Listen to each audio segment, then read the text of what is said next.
Friends, हम एक मत है कि आतंकवाद मानवता के लिए सबसे बड़ा खतरा है।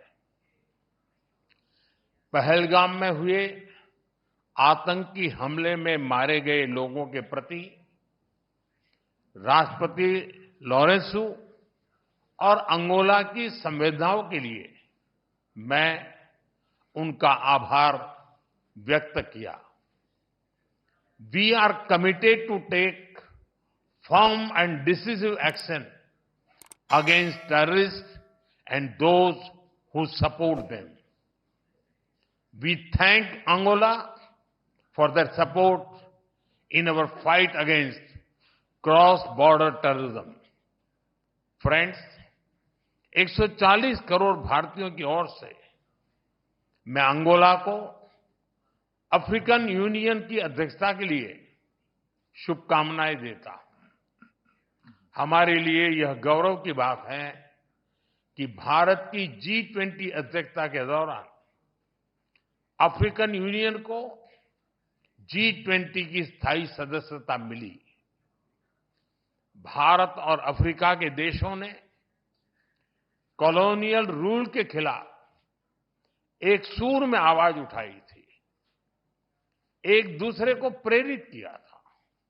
आज हम ग्लोबल साउथ के हितों, उनकी आशाओं, अपेक्षाओं और आकांक्षाओं की आवाज बनकर एक साथ खड़े रहे हैं।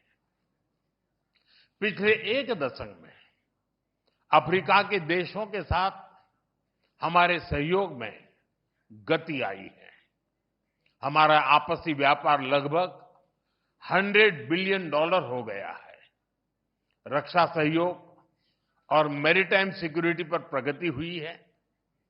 पिछले महीने भारत और अफ्रीका के बीच पहली नेवल मैरीटाइम एक्सरसाइज एक्यूम की गई है। पिछले 10 वर्षों में हमने अफ्रीका में 17 नई एम्बेसीज खोली है। $12 बिलियन से अधिक की क्रेडिट लाइंस अफ्रीका के लिए आवंटित की गई है। साथ ही अफ्रीका के देशों को $700 मिलियन की ग्रांट सहायता दी गई है। अफ्रीका के 8 देशों में वोकेशनल ट्रेनिंग सेंटर खोले गए हैं। अफ्रीका के 5 देशों के साथ हम डिजिटल पब्लिक इंफ्रास्ट्रक्चर में सहयोग कर रहे हैं।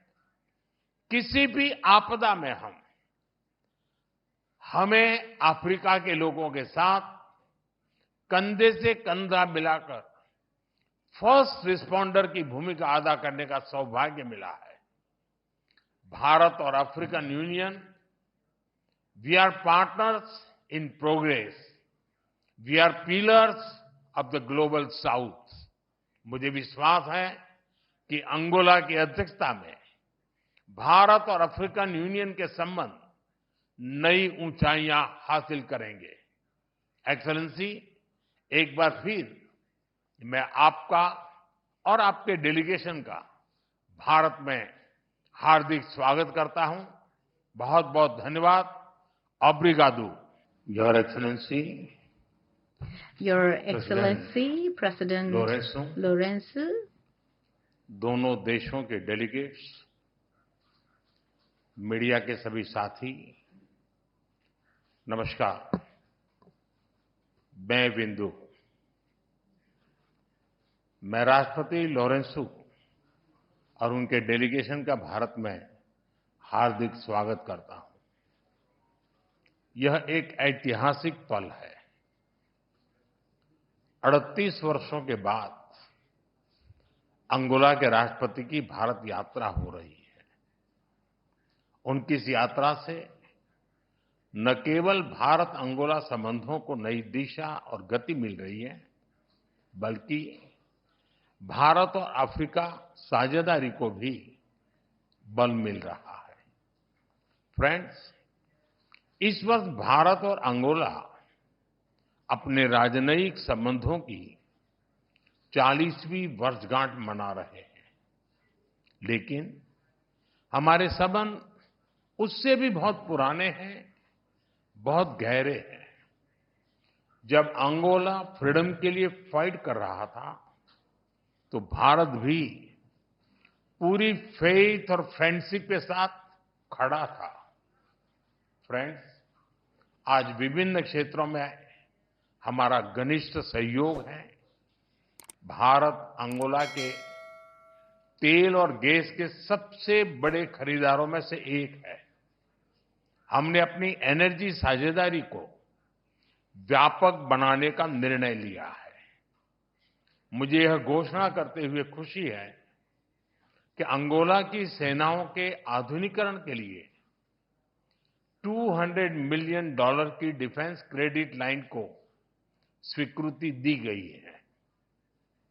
रक्षा प्लेटफॉर्म्स के रिपेयर और ओवरहॉल और सप्लाई पर भी बात हुई है। अंगोला की सशस्त्र सेनाओं की ट्रेनिंग में सहयोग करने में हमें खुशी होगी। अपनी विकास साझेदारी को आगे बढ़ाते हुए हम digital public infrastructure, space technology और कैपेसिटी बिल्डिंग में अंगोला के साथ अपनी क्षमताएं साझा करेंगे। आज हमने health care, diamond processing, fertiliser और क्रिटिकल मिनरल क्षेत्रों में भी अपने संबंधों को और मजबूत करने का निर्णय लिया है। अंगोला में योग और बॉलीवुड की लोकप्रियता हमारे सांस्कृतिक संबंधों की मजबूती का प्रतीक है। अपने पीपल टू पीपल संबंधों को बल देने के लिए हमने अपने युवाओं के बीच यूथ एक्सचेंज प्रोग्राम शुरू करने का निर्णय लिया है। फ्रेंड्स, इंटरनेशनल सोलर अलायंस से जुड़ने के अंगोला के निर्णय का हम स्वागत करते हैं। हमने अंगोला को भारत की पहल coalition for disaster resilient infrastructure, big cat alliance और ग्लोबल बायोफ्यूल अलायंस से भी जुड़ने के लिए आमंत्रित किया है। फ्रेंड्स, हम एक मत है कि आतंकवाद मानवता के लिए सबसे बड़ा खतरा है। पहलगाम में हुए आतंकी हमले में मारे गए लोगों के प्रति राष्ट्रपति लोरेंसो और अंगोला की संवेदनाओं के लिए मैं उनका आभार व्यक्त किया। We are committed to take firm and decisive action against terrorist and those who support them. We thank Angola for their support in our fight against cross-border terrorism. Friends, 140 crore भारतीयों की ओर से मैं अंगोला को अफ्रीकन यूनियन की अध्यक्षता के लिए शुभकामनाएं देता हूं। हमारे लिए यह गौरव की बात है कि भारत की G20 अध्यक्षता के दौरान अफ्रीकन यूनियन को G20 की स्थायी सदस्यता मिली। भारत और अफ्रीका के देशों ने कॉलोनियल रूल के खिलाफ एक सुर में आवाज उठाई थी, एक दूसरे को प्रेरित किया था। आज हम ग्लोबल साउथ के हितों, उनकी आशाओं, अपेक्षाओं और आकांक्षाओं की आवाज बनकर एक साथ खड़े रहे हैं।